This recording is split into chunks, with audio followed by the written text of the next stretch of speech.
Hello, everyone, and welcome to the Astro Consciousness channel. I'm Millie, and I am here to talk to you about the full moon in Capricorn taking place on July 21st. Welcome. In this channel, we talk about the energy of the week ahead and how you can integrate it into your personal and spiritual growth. But before I begin, I want to point out that last week I forgot to ask you guys to let me know in the comments where you are tuning in from. A friend of mine reached out and she said, Millie, you didn't ask. And so I forgot about that. I love to know where you guys are tuning in from. Let me know in the comments. And I also want to add, let me know your sun, moon, ascendant, and I'll be answering and giving a few tiny horoscopes to a few of you. So let me know that in the comments as well. So before I begin talking about the full moon in Capricorn, it's important not only to do a little bit of a recap, but to talk about what's going to happen on Monday, July 15th. So a few weeks ago, I hinted at you guys to start paying attention to the Mars-Uranus conjunction that perfects on July 15th. But it's important to talk about what happened on the weekend of July 13th and 14th, because so much of what happens over that weekend informs on what's really coming to an end with that full moon in Capricorn on July 21st. So over the weekend of July 13th and 14th, we had a Venus-Pluto opposition, which I talked about in last week's forecast. Just to recap a little bit, the Venus-Pluto opposition in the most common interpretations has to do with power imbalances in relationships. It has to do with things like manipulation, obsessiveness, jealousy. It probably brought certain things up around, for some people, around money, mismanagement of money, finding things out about money. This is really important because this isn't an energy that only lasted through that weekend. This is an energy that extends itself to the week that is leading up to the full moon in Capricorn. Essentially, what this is showing us is what is the imbalance in some of our relationships, and how does that clarity either empower us or disempower us to make some kind of decision? Another way that this could manifest itself for you is that certain decisions around your life are being made by something that's a greater power. So let me ground that down a little bit. Uh, let's say that you're someone who lives in an apartment building and the landlord is selling that building, right?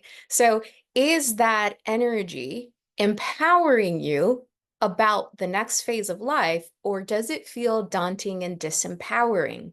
Because Venus is involved. We're talking about things like, what am I going to do about my finances? How am I going to come up with the money, right? But here's the thing. On July 15th, we have the Mars-Uranus conjunction.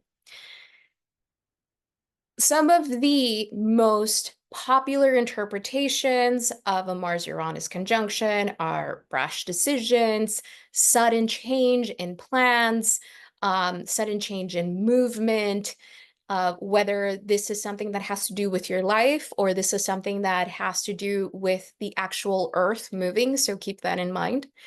Another thing that you might want to watch out for are fender benders. If you're someone who works out, you might want to watch how hard you're working out, because, any sudden movement can mean something. And here's what I mean by that. A few years ago, there was a Mars-Uranus square, and I twisted my ankle because I didn't see where I was stepping while I was working out. So it wasn't like I broke my ankle, it wasn't anything like that, but it was something that happened during that time because fast movement, sudden, I didn't see where I was going, I wasn't paying attention. So keep that in mind. But when we're talking about the greater picture here, when we're talking about noticing certain things changing in our surroundings, certain things changing in our relationships, a Mars-Uranus conjunction says, if you allow this seemingly sudden change to happen, you will feel and be liberated. Now,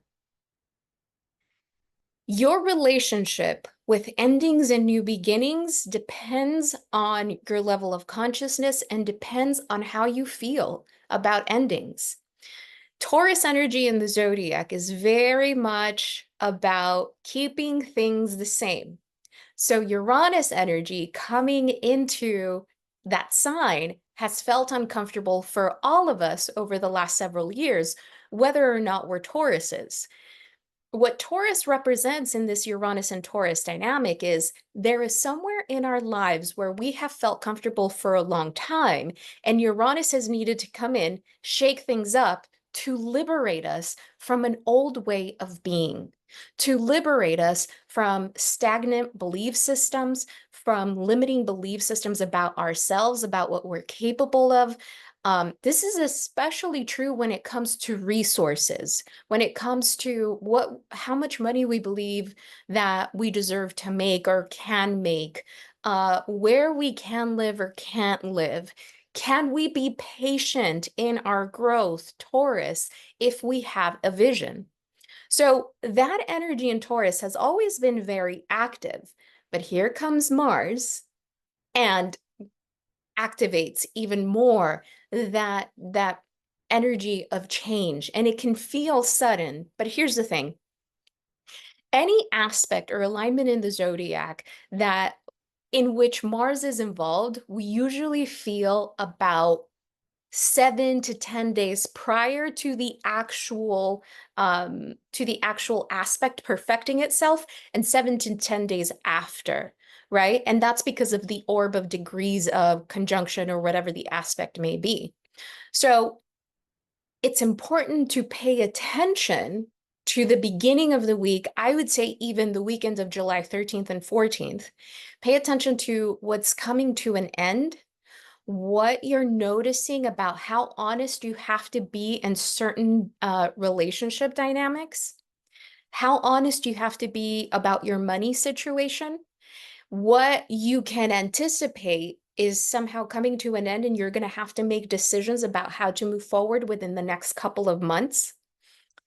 And that will be a huge part of the manifestation of the full moon in Capricorn of July 21st. So do you see how all of this is one big story that has just been unfolding?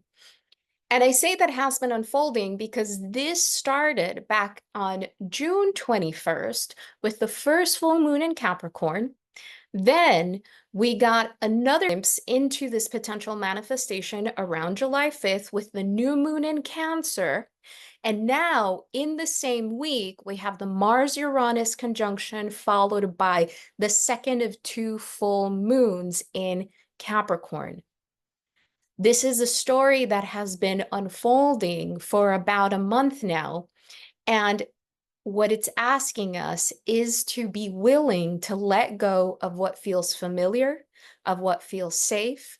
And because of the fact that Neptune is at 29 degrees Pisces, we are being asked to have faith, not just in source, not just in the guidance of the universe, but in ourselves. Just a few days ago, I posted something about having faith in ourselves, about the understanding that having faith in ourselves is having faith in life itself. We are really being invited to tap into the creator within to begin to create the life that we wish to live. In last week's forecast, I talked about Mercury and Leo. Mercury, the planet of cognitive thought, and Leo, one of the more creative signs of the zodiac. What are you creating in your mind about the things that are unfolding for you at this moment? Are you imagining the best case scenario, or are you imagining the worst case scenario? Because whatever it is that you're imagining, it's true. Whatever you choose to imagine, whatever you choose to believe and think about, regardless of the situation that may be unfolding for you at the moment, how you choose to look at it is really the only thing that matters, because this is happening no matter what. And when we look at the larger context of this unfolding, Life is presenting us with the opportunity to upgrade and up level, but we have to be willing to see it that way. And we have to be willing to be patient enough to move through the discomfort to get to the other side. And that's what this is about. So let's get started with talking about the full moon in Capricorn. So the full moon in Capricorn of July 21st is at 29 degrees Capricorn. This means that the moon is at 29 degrees Capricorn and the sun is at 29 degrees Cancer. This full moon has two very important aspects. There are a lot of great aspects, and I'm actually going to talk about all of them, but two of the most important are the fact that the moon is actually conjunct Pluto in Aquarius. It's an out of sign conjunction, but it's still a conjunction because at the time of the full moon, Pluto is retrograde at 0 degrees. It is only a degree away. So what does this mean? A moon-Pluto conjunction is an intense knowing. It's one of those gut knowings at the bottom of your heart where you just know it, you just sense it, that something inevitably is coming to an end, okay? Now, one of the things that we have to understand with any connection to Pluto is that it will always highlight a truth that can feel pretty heavy or can feel overwhelming or it can feel overpowering. That's the thing with Pluto placements, is that it's probably going to face you or bring you face to face with some of the things that you might fear, and you get to decide, am I going to be disempowered by this or am I going to be empowered by this? Now, I'm very mindful of using the word fear because I don't want to instill fear in anyone. I think, and call me an optimist here, but this is coming from someone who has experienced a Pluto transit over their sun, where Pluto was on top of their sun for about 1.5 years. So I've experienced a Pluto transit pretty significantly. So one of the things with Pluto energy is that, yes, it's going to inevitably show you certain things in your life and about yourself that have to come to an end. But you still have free will, and you get to decide whether the things that you notice are leaving your life, that need to leave your life, a part of you that you can no longer be. You get to decide whether that's something that's actually good for you or not. Because either way, it's going to happen. We cannot outrun or outdo or outsmart the lessons that Pluto brings along. So some people, they might find themselves moving. They might find themselves having to look for a new place to live. For other people, it might mean parting away with someone that felt like family. And for whatever reason, the relationship has changed or transformed into something it can never be again. Regardless of how you're looking at whatever situation you might be experiencing, there's an emotion. There's either a nostalgia, or I don't want to leave this because this is my safe space. This is where I feel safe. This is what feels like home. And Pluto in Aquarius is saying, are you going to be empowered or disempowered by the future? Because that's what Pluto in Aquarius means. Aquarius is the outlook on the future.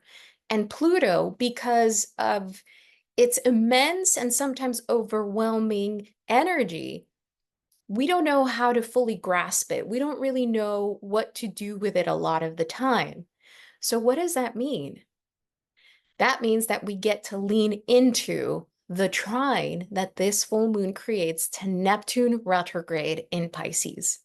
Neptune in Pisces represents the connection to the divine. The fact that Neptune is at 29 degrees at the time of this full moon is really significant because again, there's that theme of something coming to an end.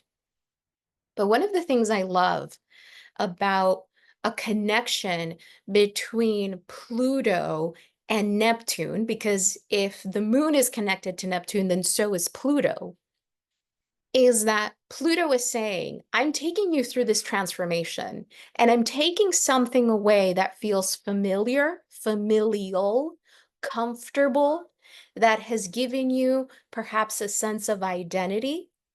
in some way, shape, or form. I'm taking that away, but I'm also reminding you that you get to trust in something bigger. You get to have faith that things will turn out for the best, that this is a leveling up, that this is a growth, that you get to come back to the connection to the divinity that exists within you in order to move past this phase of your life. Neptune and Pisces, Neptune in Pisces is getting ready to move into Neptune in Aries, and that happens later in 2025. Right now it's retrograde, so it's going to go back in degrees. It's going to touch that 29th degree again. So it's giving us time to say goodbye to something. Now, this full moon in Capricorn, I think, signifies a pretty significant rupture with something. And I think that the physical manifestations of that aren't going to take very long. I would think that the physical manifestations of this full moon in Capricorn are going to happen anytime between the full moon and I would say September, right? So there's several weeks in which the physical manifestations of these things are going to come through. But that Neptune in Pisces, what it represents is not just an immediate ending. It is an ending of a way that we have done life. Because as we move through time, we have to take notice of how much not just the world has changed, but how much we have changed. And in that, our relationships have changed, our priorities have changed. And that has had a lot to do with the Uranus and Taurus energy. And Neptune and Pisces here is saying, I'm removing things slowly. I'm washing away things slowly so that all of this doesn't feel so abrupt. So that the impact that these things can have on our lives truly depends on the amount of faith that we're willing to have that this is all unfolding for our greater good in the long run. And that's really important because I think that's the universe actually giving us a lot of grace, because a moon Pluto conjunction is not something that is something light. That's a pretty tense conjunction. It's something that can shake us at our core. It's something that can bring up a lot of things that we haven't dealt with in quite some time. But the thing with Pluto is that it strips us of any self-deceit. It strips us of any stories, any lies that we may have built up around a situation, a relationship, around ourselves, as to why we haven't moved forward, probably in a way that we have known we've needed to move forward in a long time. And so this connection to Neptune and Pisces is that kind, soft energy that moves with you as you're making certain decisions in your life. It doesn't take away any of the impact that may come from this, because life is still life and we have to live life on life's terms. And we still get to choose the outlook. Another important aspect of this full moon is the Uranus-Mercury square that's happening at the moment. Uranus is at 26 degrees Taurus, and Mercury is at 26 degrees Leo. This is really interesting because when we look at Mercury and Uranus, Uranus is the higher octave of Mercury. So this is kind of like a nephew, uncle type of dynamic. It's like the nephew that's learning from the older uncle that has lived, that has experience, and that, knows his way around the world. Okay. So here we have Mercury in Leo. And Mercury in Leo is the opportunity for us to, again, create our reality through our thought, through our imagination, through manifestation techniques. This is also the opportunity for, if you are a creative, to begin either sharing your creativity, to begin making plans to showcase your creativity over the next couple of months. This is an important placement of Mercury and Leo if you're trying to have certain conversations in relationships. Now, with the square to Uranus and Taurus, this can be a few things. On the one hand, this can be really surprising conversations that can actually take a relationship to the next level. This can be something along the lines of you were wanting, your partner or someone that you care about to go into therapy and they were resistant, and all of a sudden they say, yes, not only am I going to go, but I already, found someone and this is when I start. So it's something that can feel like out of nowhere and it can be a surprise, and it can actually also be a very pleasant surprise, right?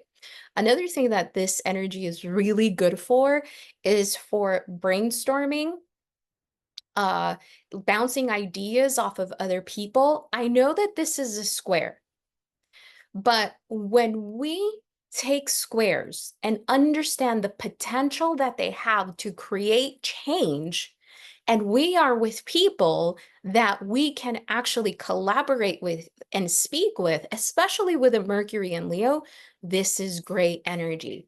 This is bouncing off ideas off of one another and saying, oh my God, that's it. That's the idea. This is what we're moving with. Because squares are catalysts for change. Squares are aspects of tension, but from that tension, something else comes about. So that's something really important to take note of, because I noticed that a lot of times squares, and mind you, for good reason, right? Squares are interpreted as the inability to communicate. But I don't think that that's true. I think that if you are sitting with someone who is willing to listen and you're willing to listen, you can come to an understanding that you didn't realize, that neither one of you realized was there before, and there is a breakthrough. This is especially true with Uranus involved, because this is what Uranus represents when it touches especially a personal planet like Mercury, a breakthrough. An understanding that you didn't have before about the possibility of what can come. Remember, Uranus represents the liberation that comes when you interrupt a pattern in your life that has been tried and true, that has been your safe space. And all of a sudden, Uranus gets activated, and you're like, I can no longer count on that. That's no longer available to me. A lot of times this is going to happen because, again, there's an element of something being taken away, or you genuinely feel deep down in your core, I don't want this anymore. I can't continue with this anymore. And so, as I mentioned a few moments ago, Uranus being the higher octave of Mercury is that breakthrough, that aha moment of, I didn't think about it that way. Oh, that is exactly what I needed to hear in this conversation in order for me to call the person that's going to give me the next step forward, right? There is something serendipitous about this square, especially with it happening during a full moon that's conjunct Pluto. I'm giving you these I'm giving you these other interpretations of these energies because a lot of times these larger planets can feel very intimidating. But we have to remember that when these bigger planets are activated, they need to be activated to help us along. They need to be activated because as human beings, we are creatures of habit. We like what we like. We like to get comfortable. And no matter how much we like change, we're not usually the ones to initiate it unless we really, really have to, right? I think that even those who like change, they still have to have a reason to create the change. So when planets like Uranus and Pluto are activated, it can feel like, oh, I have no other choice. I guess I have to move. I have no other choice. This person is breaking up with me. I have no other choice. I got laid off. But we have to understand that whenever something like that happens, we are being redirected into something that is actually meant for us, into the next phase of our lives. And so Uranus square Mercury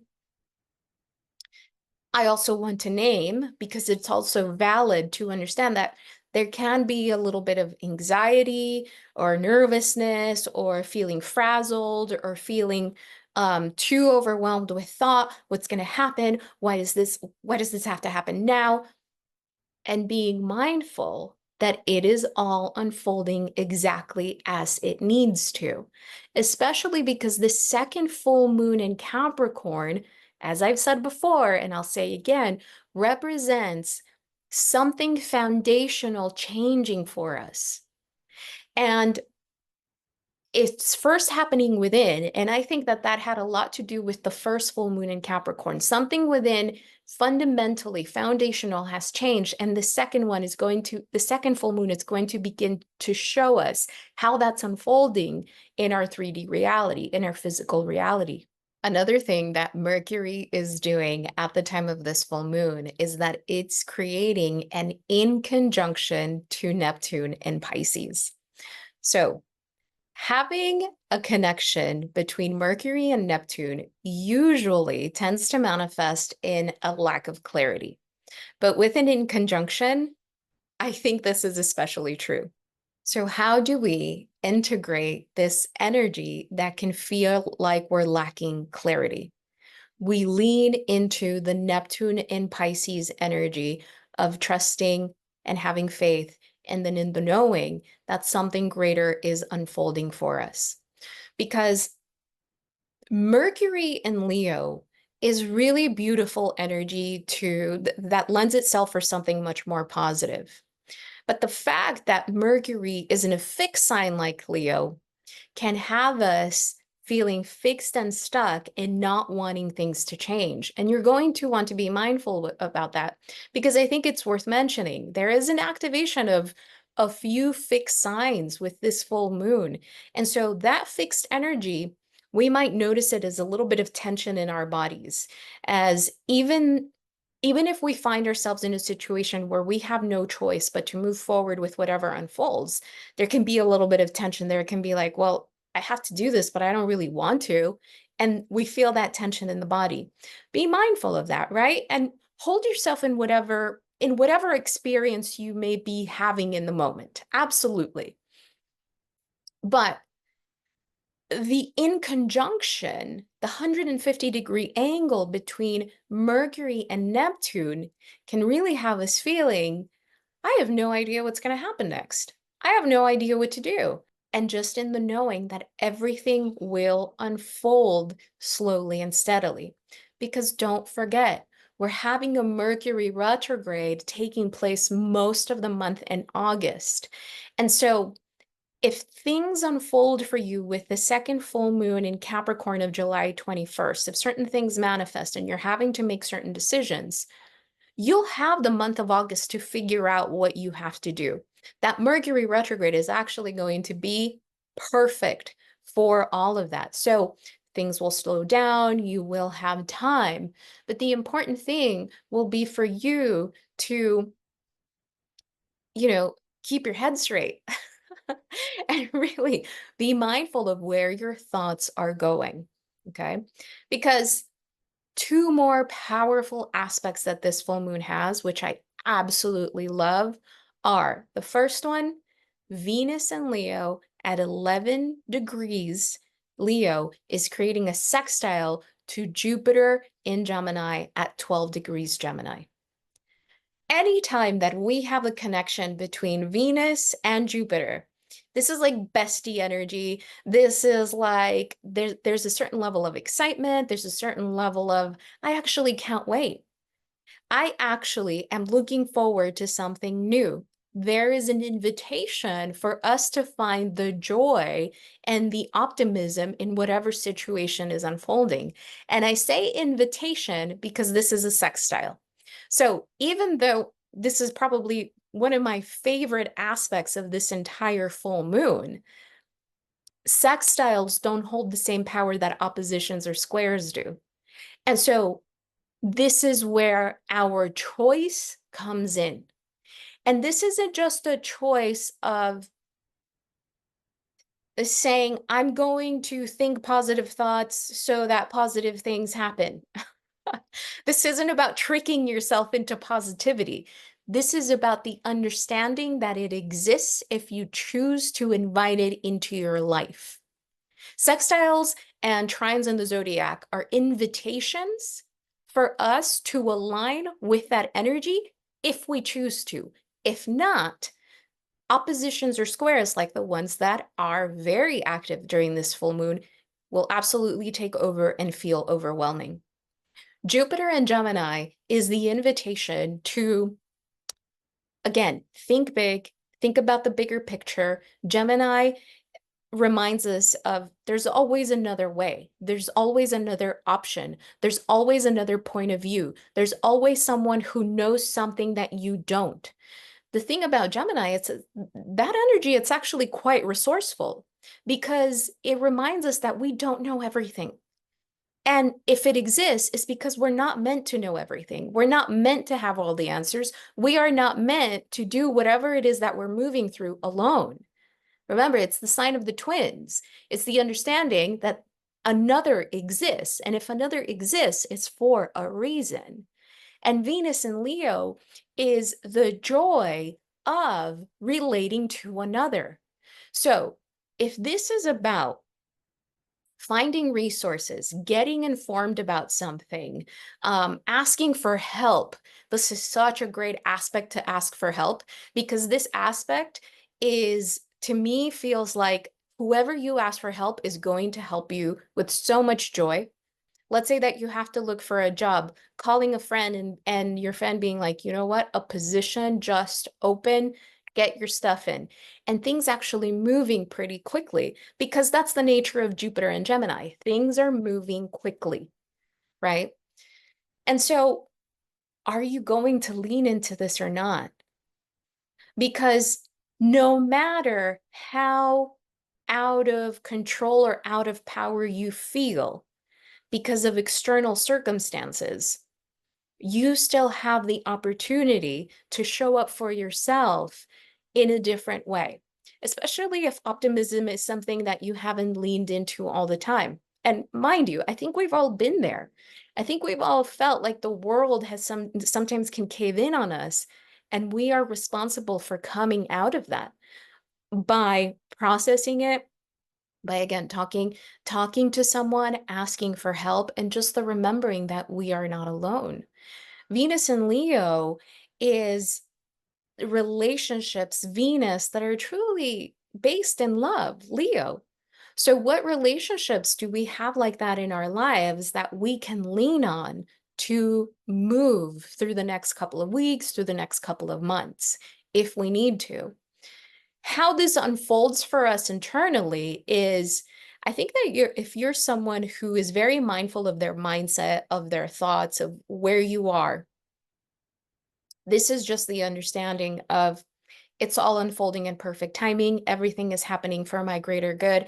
I am blessed. I am guided and unconditionally loved by the divine. Truthfully, this is such a beautiful, beautiful aspect that is very supportive, but it is a sextile, so it is an invitation, and you get to accept it or decline it.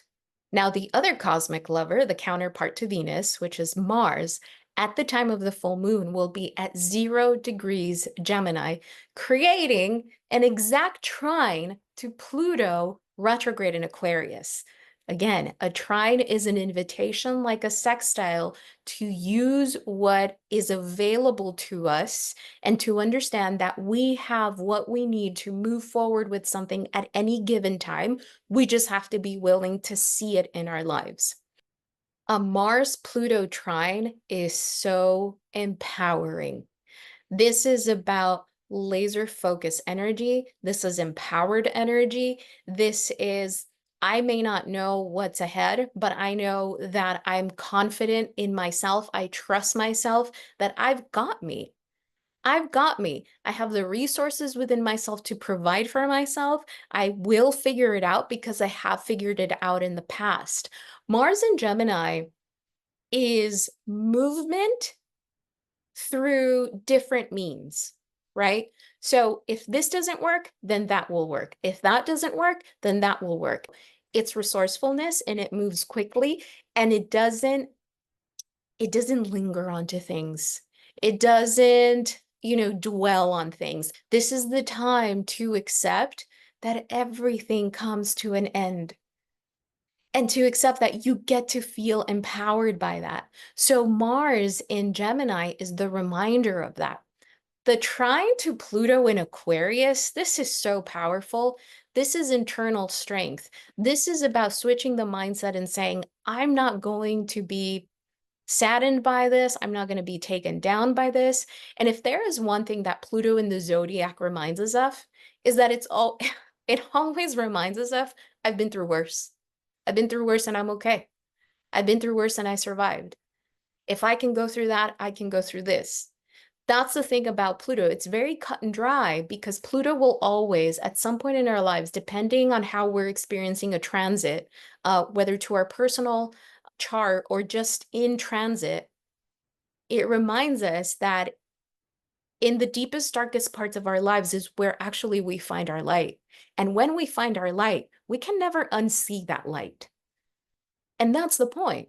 We can never unsee the light of the strength that we carry within. And so here we have, interestingly enough, I'm just realizing this as I'm explaining it to you right now, that Pluto is actually the higher octave of Mars. So here we have two aspects in one chart in which Uranus is the higher octave of Mercury. I mentioned that earlier, right? And Pluto is the higher octave of Mars. So what does that mean? Pluto is taking action, but from a place of wisdom, from a place of knowing, from a place of, you know what, life has shown me so much. I'm not going to get intimidated by this. Now, I want to be very mindful, right? Because different people experience different things. If this is a full moon, that does feel overwhelming, that does feel overpowering, and you can't lean into some of these aspects that are reminding you of having a different outlook, that's okay too, because that is also part of the process. When we are unable to see the light at the end of the tunnel, to see a different way of looking at something, to look at different options, that's part of the process too. There's something in there that is going to eventually teach us to see the light. Because I don't think that we can remain in darkness forever. I think that even when we try, because there are times when we're so in it that we don't want to meditate. We don't want to talk to our therapist. F the best case scenario. We don't want to be optimistic. I get that. I get that. And if that's where you're at with this full moon energy, by all means, allow yourself to be in it. But please understand that what the cosmos are inviting us to look at is that there is a different way. And so if we are currently feeling disempowered with this energy, you really have to ask yourself, what is a different way of looking at this? Or what am I missing? Am I resisting? Am I resisting looking at things differently because of the change that that implies? This is a significant change. And I think, again, it's going to hit people differently depending on what they're experiencing in their lives. I think that a lot of people have already gotten some kind of manifestation or a glimpse of the manifestation. But just know that after this full moon, if you have been experiencing tension and pressure, it's actually going to relieve it because it's going to bring you a lot of answers that you have probably been waiting for. So with that said, may this be of service. Don't forget to leave where you're tuning in from in the comments, your sun, moon, ascendant. Once again, may this be of service. Much love to you, and I will talk to you next week.